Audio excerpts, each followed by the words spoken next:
Madame la ministre, ce lundi, les inscriptions commençaient à l'école Saint-Joseph de Gosselies qui propose des classes en immersion dès la 3e maternelle.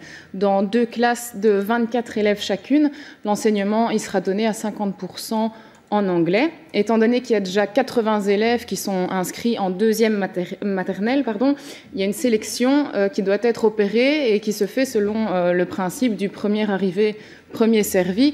Et c'est ainsi que de nombreux parents sont venus faire la file dès 13h30 le dimanche et ont passé la nuit sur le trottoir de l'école afin d'être en ordre utile dès le début des inscriptions le lendemain matin. Je vous avoue que ces images m'ont un petit peu rappelé tous ces parents campeurs qu'on pouvait voir pour les inscriptions en première secondaire avant l'entrée en vigueur du décret inscription.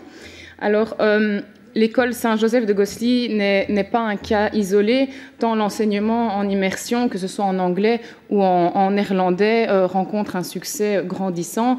L'anglais qui a une dimension internationale et le néerlandais qui est la langue la plus parlée dans le pays ont à juste titre une importance primordiale aux yeux des parents, comme je pense l'apprentissage des langues de façon générale. Et l'exemple de ces files d'attente pour les inscriptions devant l'école de Gosselies nous montre en fait que l'offre actuelle est manifestement insuffisante. Alors la déclaration de politique communautaire énonce que le gouvernement entend favoriser le développement de l'enseignement en immersion. Ma question est donc plutôt simple. Madame la ministre, est-ce que vous pourriez m'informer de l'évolution de cette question et des pistes concrètes qui sont envisagées en vue d'augmenter l'offre de l'enseignement en immersion? Merci.